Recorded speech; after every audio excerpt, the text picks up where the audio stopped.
A'udzubillahi minasyaitonirrajim. Bismillahirrahmanirrahim. Assalamualaikum warahmatullahi wabarakatuh. Bersama lagi dengan Ustadz Iksan dalam materi biologi pada siang hari ini dengan bab klasifikasi makhluk hidup dengan benda tak hidup. Dalam materi kali ini, sebelum kita menuju ke materi klasifikasi atau pengelompokan makhluk hidup dan benda tak hidup, maka yang harus kita pelajari terlebih dahulu adalah ciri-ciri yang dimiliki oleh makhluk hidup. Kenapa? Agar nanti kita bisa membedakan antara makhluk hidup dengan benda tak hidup.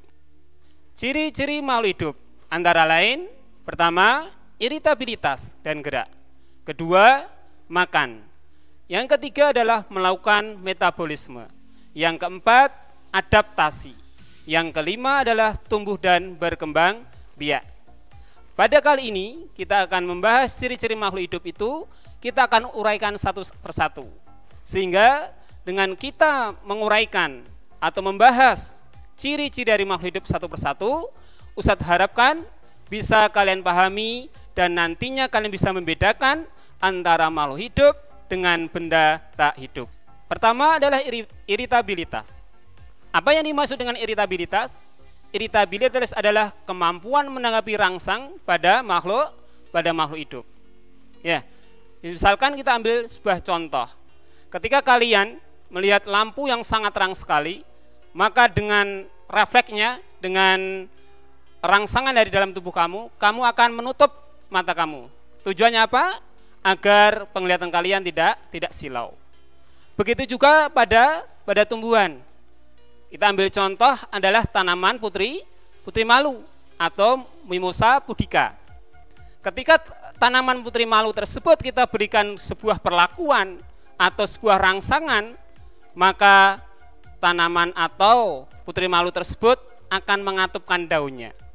Nah, hal semacam itulah yang dimiliki oleh makhluk hidup dalam menanggapi sebuah rangsangan dari luar. Sehingga iritabilitas ini adalah merupakan salah satu ciri yang dimiliki oleh makhluk hidup. Yang kedua adalah gerak. Bahwasanya makhluk hidup dikatakan hidup manakala dia bisa bergerak. Di sini ada dua jenis, gerak aktif sekaligus gerak pasif. Gerak aktif dimiliki oleh hewan dan manusia. Kenapa? Karena dia mampu melakukan pindah tempat dari tempat yang satu ke tempat yang lainnya. Lain hal dengan tumbuhan. Meskipun tumbuhan itu bergerak, cuman gerakannya bersifat pasif.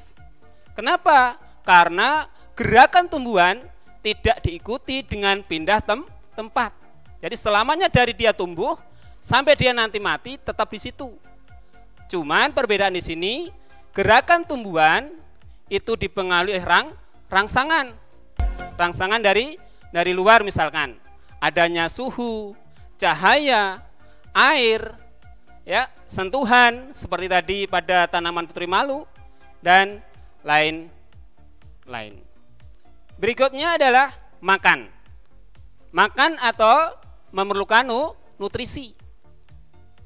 Kenapa makan juga merupakan ciri dari makhluk hidup? Karena tujuan makhluk hidup itu memperoleh makanan atau mendapatkan nutrisi karena untuk memperoleh energi, untuk mendapatkan sebuah energi. Tujuannya apa? Energi tersebut bisa untuk melakukan sesuatu aktivitas. Sehingga dengan dia memperoleh makanan, dia memperoleh nutrisi, dia mampu melangsungkan kehidupannya. Sehingga makhluk hidup tersebut bisa untuk tumbuh, bisa berkembang, dan seterusnya. Baik, yang berikutnya yang keempat adalah melakukan metabolisme. Apa itu metabolisme? Metabolisme adalah proses reaksi kimia yang terjadi pada atau di dalam tubuh makhluk hidup. Reaksi metabolisme yang terjadi pada tubuh makhluk hidup dibedakan menjadi dua. Yang pertama adalah reaksi anabolisme, penyusunan protein, lemak, dan zat organik melalui proses fotosintesis contohnya. Yang kedua adalah katabolisme, reaksi perombakan atau penguraian dari molekul yang kompleks ya diubah menjadi molekul-molekul yang lebih sederhana. Misalkan glukosa nanti akan diuraikan menjadi gas karbon dioksida, H2O atau air, serta energi. Itu jadi metabolisme itu dibedakan menjadi dua. Anabolisme adalah penyusunan zat atau penyusunan molekul dari ya molekul-molekul yang sederhana menjadi molekul yang lebih kompleks. Itu anabolisme. Contohnya adalah proses fotosintesis. Ya, dari molekul yang sederhana misalkan CO2 dan H2O nanti akan disusun menjadi gas yang lebih kompleks yaitu glukosa C6H12O6. Dan yang kedua adalah katabolisme kebalikannya. Kalau reaksi penyusunan disebut dengan anabolisme, tetapi kalau reaksi perombakan atau penguraian dikenal dengan istilah katabolisme. Ya, contohnya tadi C6H12O6 atau glukosa akan diuraikan, akan dirombak menjadi CO2, H2O serta energi. Ya, yang berikutnya, ciri yang berikutnya adalah melakukan adaptasi atau penyesuaian diri yang dilakukan makhluk hidup agar dia mampu bertahan di lingkungan dengan suhu tertentu. Ya, dengan bahasa lain, jadi adaptasi itu adalah penyesuaian diri makhluk hidup dengan lingkungannya. Ya, contohnya, misalkan pada musim kemarau seperti ini, ya kita bisa tengok pohon jati pada musim kemarau seperti ini, dia akan meranggas atau menggugurkan daunnya. Tujuannya apa? Tujuannya tidak lain dan tidak bukan untuk mengurangi proses penguapan atau proses mengurangi pengeluaran air yang berlebihan. Itu contohnya pada tumbuhan.